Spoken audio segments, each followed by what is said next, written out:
Hi, friends.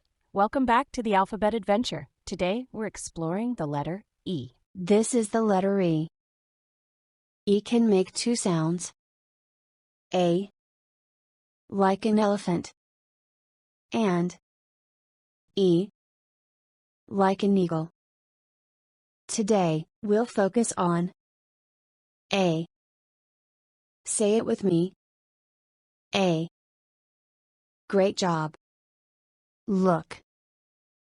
Here's an elephant. Elephants are the biggest animals on land. They have long trunks and big ears. Next, here's an egg. Eggs are yummy for breakfast. What shape is an egg? That's right, oval. And here's an envelope. We use envelopes to send letters. Who would you send a letter to? Which of these starts with E? Is it the elephant? Or the dog?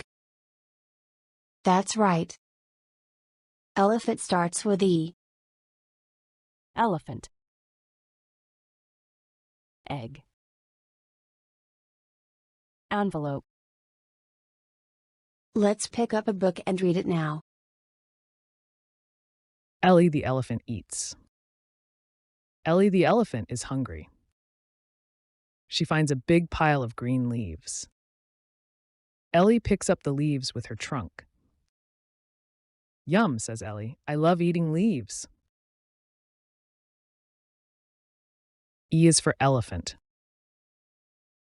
E is for egg. Today, we learned all about the letter E. Elephant. Egg. Envelope. Next time, we'll meet the letter F. Can you think of a word that starts with F? See you soon, friends. Don't forget to like and subscribe for more alphabet adventures.